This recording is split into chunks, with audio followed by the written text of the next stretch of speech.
Ultra NIM 0113524704. Berikut adalah video untuk penjelasan bagaimana smart water pump ini bekerja. Sebelumnya ini adalah caption desain kami di tugas akhir ini, yaitu membuat smart water pump. Dan sebelumnya yang tadi sudah dijelaskan, kami akan langsung saja untuk menjelaskan tentang fitur, bagaimana kondisi dan bagaimana panel ini bekerja. Yang pertama, di panel ini memiliki input atau sensor, itu dari sensor level air, itu menggunakan sensor udara yang dihubungkan dengan selang yang ditaruh di ujung di pipa atau di foot valve.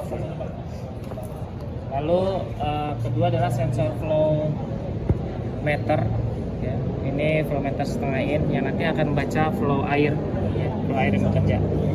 Dan ini adalah pompa 1 pas 220 volt, itu kurang lebih 300 sampai 400 watt, dan ini adalah pompanya. Dan ini saya anggap ini sebagai ground tank atau sumur bor dan kondisi level air yang terbaca di panel. Dan ini kita anggap sebagai roof tank atau tangki atas, yaitu untuk mengisi. Nah, di sini yang pertama kita memiliki 3 mode, ada 2 mode, maksudnya ada manual dan auto. Ketika manual ini akan bisa dioperasikan dengan push button, run dan stop. Dan ketika auto dia akan bekerja sesuai dengan sensor atau kontak dari radar di toren atas, ya. Dan ini adalah untuk priming atau mancing atau ngisi air ketika pompa dalam keadaan ngempos dengan menggunakan ditenagai dengan pompa 12 volt yang dihubungkan air dari toren atas, lalu dia akan mengisi pompa. Baik, mungkin langsung saja. Yang pertama kita akan menggunakan di mode manual, kita akan mengetes, ya. Kita akan run, kondisi ready, lalu dia dalam keadaan running, pompa menyala, dan kondisi level air terbaca di 46 cm. Dan di sini di dalamnya terdapat VSD, ya, yang ini untuk mengatur kecepatan pompa dengan rangkaian. Dan adaptifnya adalah ketika level air ini turun, maka kecepatan pompa itu akan menurun. Itu yang mungkin membuat efisiensi daripada energi. Dan ini bisa terlihat frekuensinya menurun di 40-an Hz di level tadi dari 46 menjadi level 31. Dan dia akan turun terus sampai dengan terbaca 5% dari level ketinggian maksimum yang terbaca sebelum pompa itu menyala. Ini kita anggap tidak ada aliran air, ya. Nah, ketika dia error, dia running sampai dia ketemu di 5% kurang lebih, maka dia akan mematikan pompa.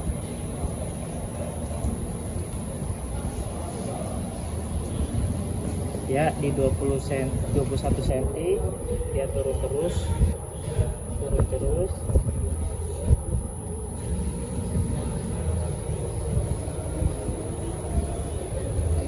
di 19 cm dia masih berjalan dengan frekuensi di 25 Hz, dan pompa terlihat menurun dan aliran pun terlihat sedikit, dan semakin turun terus.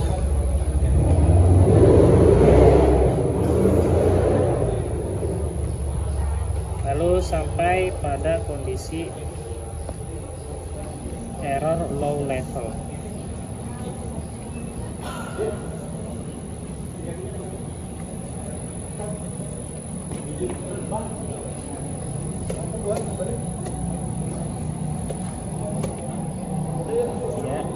11 cm.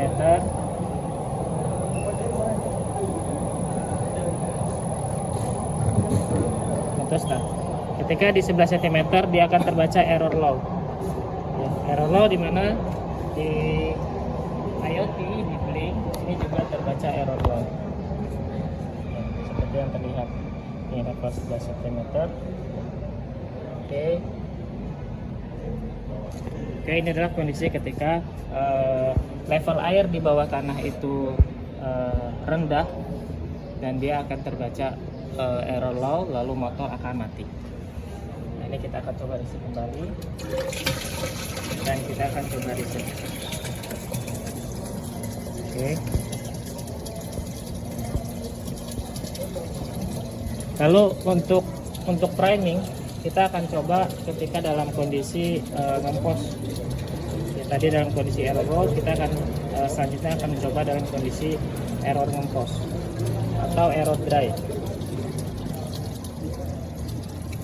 Pertama kita akan menyalakan dulu di level 27.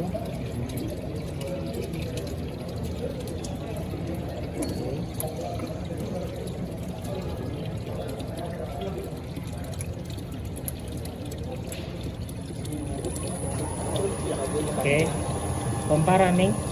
Ya. Lalu bagaimana kondisi ngempos? Kondisi dry itu adalah ketika di inlet dalam pipa inletnya pompa itu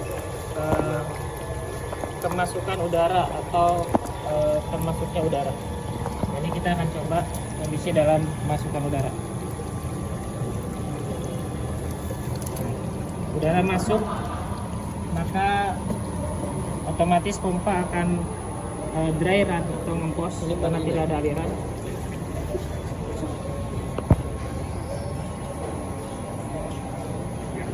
Dan kondisi dry run ini itu kita kasih delay di 30 detik.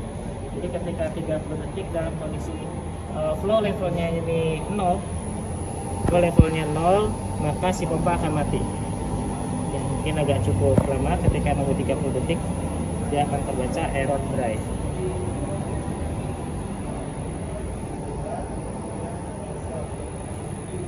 Pompa akan mati dan terbaca error dry. Begitu pula di Blink IoT, maka dia akan terbaca error dry. Artinya bahwa sistem ini terhubung dengan koneksi IoT dan terbaca di web, website atau di smartphone. Mungkin selanjutnya ke bisnis. Akan saya lanjutkan untuk fungsi-fungsi atau fitur-fitur selanjutnya. Di sini kita juga menggunakan pompa priming atau pompa untuk memancing dalam kondisi ngempos yang sebelumnya tadi sudah diilustrasikan. Kita menggunakan pompa 12 volt DC. Dan sini akan kita coba aja untuk melakukan priming. Ya, kondisi priming itu adalah air dari toren atas dibalikin ke sini untuk mengisi saluran yang ada di pompa utama. Baik, saya nyalakan lagi.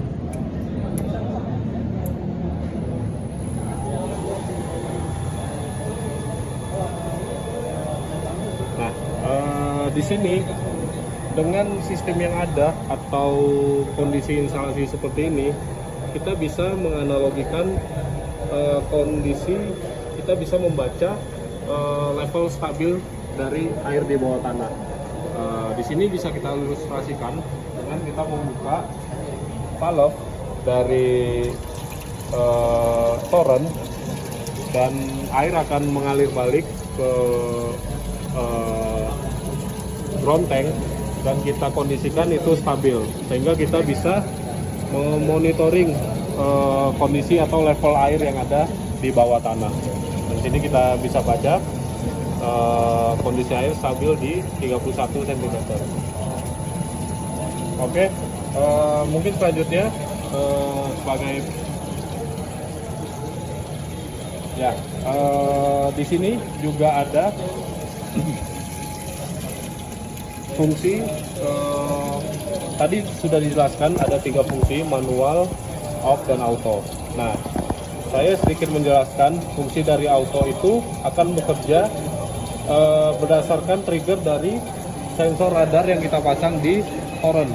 Jadi dia akan membaca level yang ada di toren. Ketika level toren kecil itu dia akan auto mengisi, dan juga ketika level toren sudah penuh dia juga akan auto off begitu.